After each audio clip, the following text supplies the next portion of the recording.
Good morning, happy Monday that we're not at school, that's always kind of a fun thing. My name is Hukvaru, and I'm presenting Making the Case for Makerspace today. You're welcome to use the shortened address to get into my presentation. There are a few links in there if you want to be looking at those either now or later on. Like I said, my name is Michelle. I am the teacher librarian at Southeast Polk. I have two buildings, junior high and high school. We have 11 buildings in all in our district, so I've got two. There's my contact information. If you'd like to drop me an email or hit me up on Twitter or anything like that. Today, what we're going to do in this next 50 minutes or so, I'm going to spend some time talking about what a makerspace is, why it's important for student learning, and kind of how to get started. So just a few tips and tricks from my own personal experience. And then I'm also going to talk a little bit about how we do this at Southeast Polk, and maybe what, in hopes that maybe there's something you could use there when you go back home. So, here we go. So to start off, everybody does kind of their obligatory bio slide. This is my bio slide. This is me. I'm a teacher librarian, so it wouldn't surprise you that I'm kind of nerdy and I like books and I love to read. That's part of why I'm in the job that I am. So this is a picture of me outside of the bookshop at Diagon Alley. I'm also a huge Harry Potter fan, so that's something you need to know about me. I'm kind of nerdy. Like I said, I've been a teacher librarian. Well, I said I was a teacher librarian. I've been doing that for about 4 years. Before that, I was a band director, so I used to compose, I used to make music. That's part of why making is interesting to me. I like to make things. I like to cook. I like to bake. I painted for a while. Nowadays, my making is more in lesson plan or in goofy things like this, where I decide to make a bulletin board and I have in my mind that it needs to have memes and it needs to be a flow chart and it needs to be funny and it takes, probably way more time than it needs to, but it makes me kind of happy when it's all done. And then, again, here's my name, Michelle Hukvaru. It's sort of unusual. It's a Hungarian last name. My great-grandfather-in-law made it up when he moved to that country. And then one of my junior high kids, I put this on the board and I asked them to share an email with me, and she came back later and wrote, "She is cool," which I thought was really nice. You don't always get that from junior high kids, so I had to document that in a picture. All right, so down to what we're here for today. So what actually is a makerspace? A makerspace is really just that. It's a physical space where you go make stuff.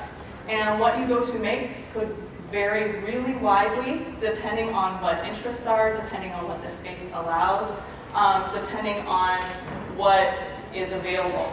So a few different things here. It's a physical space where people get together to create, to build, to look at different projects. It's a space for tinkering, which really leads to that engineering design type thinking. It's a space for hands-on learning.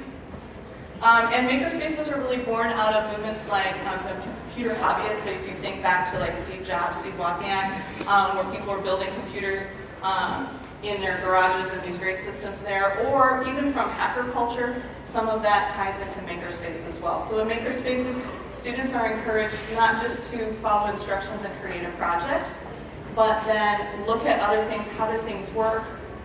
How do we take it apart, make it better? How do I take what you made and put my own spin on it? All those sorts of things are what we do in makerspaces. So it's really a place where there's endless possibilities, and it's a place where things are constantly changing, which I think is part of what makes it super exciting for kids. As far as what a maker does, that term is kind of broad. But if you look at my picture over on the left, does anybody know who made that? What's that a picture of? Yeah, it's Leonardo da Vinci's helicopter design. So he's sort of the original maker. If you think about all the different things he did and all the different ways he created, that's sort of the epitome of what a maker is. Or a little bit more recent reference for some of us. If you think about how MacGyver used to do things, right? If you can get yourself out of a locked room with a paper clip and a rubber band, you're a pretty good maker. I also have a clip here. Some of you may have seen this before because it's been pretty popular for the last few years. But I'm going to show you, this is a clip of a little kid named Audrey. I think he's like 8 or 9. He makes his own Rube Goldberg machine. And what's special about it, there's a couple things that are special. Number one, he's super precocious and cute, so I like that. he decided to use his spare time to make a Rube Goldberg machine, which not a lot of kids choose to do. But as you're watching it, if you can kind of think about if there's anything that he's saying or anything that he's doing that you think kind of stands out to you. I'm Audrey Clemens, and I made a Rube Goldberg machine. A Rube Goldberg machine is a machine that creates a chain reaction, a really complicated one, to do a simple task. Rube Goldberg machines don't always work on the first try. So this is my chart. How much successes and how much failures. I think we'll have, this is my hypothesis, and this is the actual. My hypothesis on successes is 2. I think we will have 10 to 20 failures and 2 successes, but that's my hypothesis.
If you don't succeed, try again. All right, so as we were watching that, any thoughts about kind of what you thought was interesting about that, or what you thought was maybe really exciting about that, what Audrey's process was, any of those kinds of things? Yes, sir. Yeah, I really enjoyed his perseverance even through failures. Yeah. And did anybody notice anything about, I think the failure thing is really important. His perseverance through failure. He actually expected a lot more failure, right? So he set himself up. He's like, I know this is going to take a while. It's probably going to take 10 to 20 failures, which I thought was a pretty good range. And then he was super excited when it only took him 4 tries. And so that's the kind of thing that I think we want our kids to be able to do in school. We want them to be able to persevere, kind of shift the idea that you have to succeed on the very first try to it's okay to fail, it's okay to learn from your mistakes.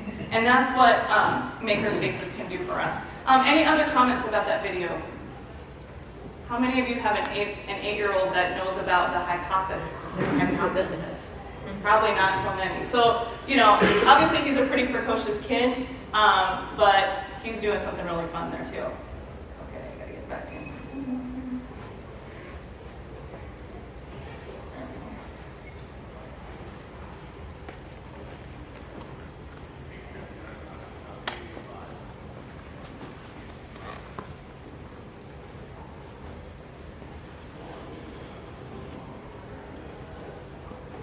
Hold on just a second, I'm stuck. There we go.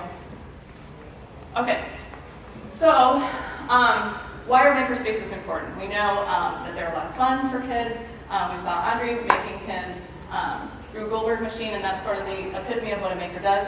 But what is the importance of this in our schools? So when we have students in makerspace, what they're able to do, students are now creators of their own content and their own product. So they're learning by doing.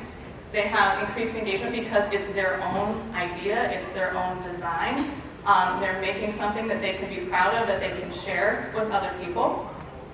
Makerspaces allow for a mix of self-directed learning, so the student is following their own ideas, as well as collaboration. So when students are in makerspaces, they might start a project, get to kind of a sticking point, realize that they need a little bit of assistance, and so they're working with the students around them, or maybe with the teachers in the space, to try to figure something out. Makerspaces allow our students to develop problem-solving skills and work on design thinking. So we saw Audrey and how he was persistent. He kept working through something, and obviously it took a lot of problem solving to figure out step by step of a Rube Goldberg machine what you would want to do. The design model that I think is really interesting, and I learned it out of a book that I'll share with you later, is TMI. And I work in the junior high, so I think about TMI a lot when students are talking to me. But this is a different kind of TMI. This is think, then make, then improve. So before you start something, think about what it is that you want to make. What is it that you want to do? What kind of outcome do you want to have? And then you kind of jump right in. You don't spend a ton of time thinking through it. Start working, kind of making a prototype. And then once you have something made, what can you do to improve that? Maybe you can improve the way it looks. Maybe you improve the way it functions. Another impact that makerspaces have on teaching and learning is the STEM connection. So STEM is a huge buzzword for all of us right now. And making is engineering, that tinkering, that engineering for young learners. So it's at a place where it's very manageable for them. The last thing that I think is really important as far as impact on teaching and learning is the just-in-time idea. So students in makerspaces are learning things just in time. They're learning skills as they want to have them to create something. So it's not the just-in-case learning that a lot of times we get in school.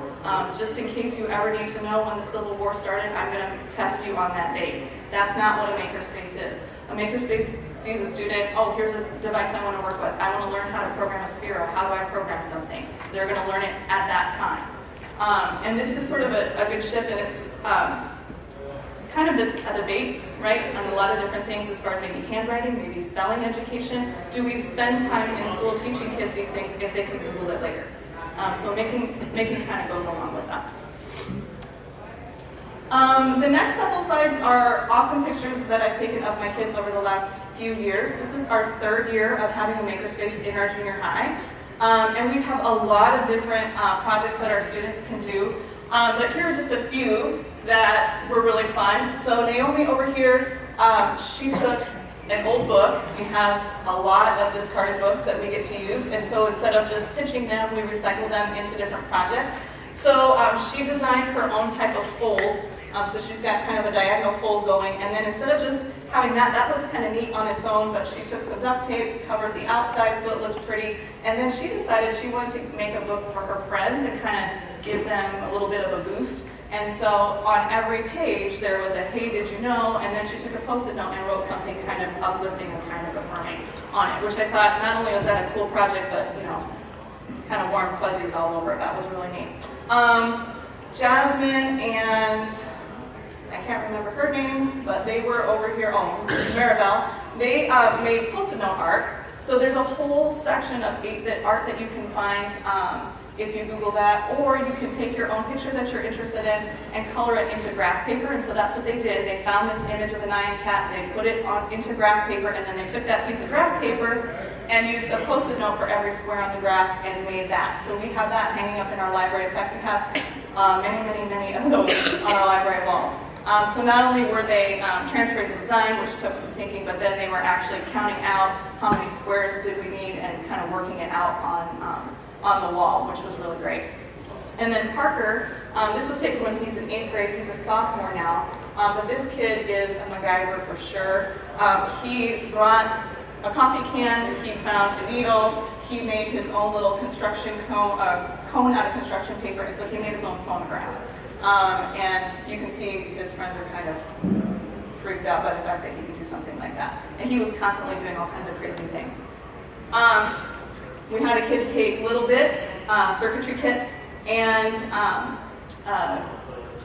think it was some PVC pipe, and he made his own lightsaber. And what was kind of awesome is when he thought we weren't looking, he was actually battling back in the closet. I had a group of 8th grade boys bring in their model cars, remote control cars, and kind of disassemble them, and they turned it into, admittedly, sort of a Frankenstein of PVC pipe, but they actually got it running. And you know, no one got injured even though they were working with electricity and stuff like that. We also have a green screen, and so my friend Adam there is a big Doctor Who fan, and so he, it was kind of his dream come true to put himself in the TARDIS, so he did. So we have a pretty wide variety of different things that we can do here. As far as our makerspace, at the top here is a link to our website. So what kids do in our makerspace, we have a couple different ways that they interact in our makerspace. The first one is a flex elective, and so at our building, students have classes, I guess 6 classes during the day, and opposite their lunch they have something called a flex. So every kid has half an hour for a sort of elective, and every quarter they get a different elective. So for 8th graders, we have a flex elective. So they come to us for half an hour every day for 9 weeks, and they get to be in our space and be working in our space. And we have, for that, we have a website set up with about 6 or 7 different topics that they can kind of choose from. And kids usually start there, and then they kind of get fired up about something, they'll kind of work in their own direction. Or they'll see something that their friend is working on, and then they go that direction. We also have the the makerspace set up in our library. So when students come in with their library classes, I try to schedule about 10 or 15 minutes at the end of a 45-minute period so that they can kind of just kind of mess around in the makerspace. We also have teachers that will send their kids down if they're all caught up with work. I'm working with administration to get makerspace passes so that kids could come down as long as they're caught up. We could have people working in that space more often. So that's sort of our incentive program. It goes along with our positive behavior system as well. So kids will be able to purchase either, you know, if they're UROC tickets or your good behavior tickets, they'll be able to purchase something off our 3D printer, or they'll be able to spend some time in our makerspace. So that's kind of the way it works for us right now. And that has been actually pretty good to have a structured class time. Kind of started a grassroots movement for us, so that kids were kind of sort of introduced sort of gradually, so it was easy for us to manage. And now we have more kids than we can actually take. In the flex, we started with only 15 per group, and now it's up to 25 or 30. And I'm kind of thinking of adding a second section if I can, just so that more kids get the chance to do that. But because those kids were in there and they see, you know, they see the projects hanging up on the wall, and they see things that have come off the 3D printer, there's a lot of interest for our students, for sure. I'm going to see if I can get this video going. This is a video that one of our students took. I have a group right now of 25 8th graders, and some of them are working really hard on the Spheros. I don't know if you know what Spheros are, but they're these little robots, and you can run them. They run on Bluetooth, so you can run them with your phone, you can run them with an iPad. And so I have a few guys that have been really excited about this. And last year we had a kid make a Rube Goldberg machine with carpet tubes, and he left us the carpet tubes. I really think he just didn't want to take them and get rid of them, but we wanted to have them. And so now we've got carpet tubes kind of spread all over the library because these kids are trying to make a track. And so we were taking some video of their of one of their ramps and tracks, and Austin decided that he needed to show it in slow-mo. So let me see if I can get that running. You can kind of see it spread across. So I just love the videography right there. Just, whoa. There it is. It made it. And it was supposed to hit a ramp, but the first one knocked over the ramp. So there you go. And I got in a little trouble with him because I didn't quite get his video up fast enough. But there it is now. I'll tell him when I share with him that I shared it with teachers. He'll be excited. So this is the audience participation part of our session for today. I have some of our makerspace items up here that I brought. I wasn't exactly sure how many people we have, so some of you might have to wait a little bit. But up here I've got some origami stuff. I have little bits of those circuitry projects with some instruction guides. These things are called straws and connectors. I don't know if you've seen these before, but these are just a blast. They're super easy to use. Kids are constantly using these, and we are constantly trying to get people to take them apart before the bell rings. So you can build a structure out of this. I have instructions for a mini catapult that I made the other day that was really fun. So a bunch of things to make up here. I have Sphero with an iPad, and last time I looked, the Sphero was charged and ready to go. So there are a few different things that you could do. You can look here, choose an activity, maybe play around a little bit. You could also, if you feel like this is too crowded or you're not quite up for that yet, at 8:15 on a Monday morning, if you'd want to go to our website, I'd ask that you just kind of take a look around and maybe cruise through some of those projects and think about what would be a curriculum tie-in that maybe I could use here. And then those of you that are maybe up working in our makerspace area up here, here are a few options. So for origami, there's a bunch of designs you can try. Maybe think about how many times did it take to make the pattern. I've made them all. They are doable. It's possible. If you decide to use little bits, use your circuit to recreate a project shown, or maybe make your own thing. Okay. If you can get the Sphero going, I do have some ramps here as well, so you can get that set up. We probably have room right up here to do that. And if you're going to do straws and connectors, again, maybe spread out a little bit, see what you can do, okay? In makerspaces, it's okay to work in groups, so if you are here with a buddy, you know, maybe you guys want to work on a project together. It's definitely okay to fail, just like Aubrey did, even though he only had to fail a few times. You can start over, or you can just walk away. That's okay too, all right? So let's take just a few minutes and do that, and while you guys are doing that, I'm going to try to get my presentation back on full screen, okay? Come on up.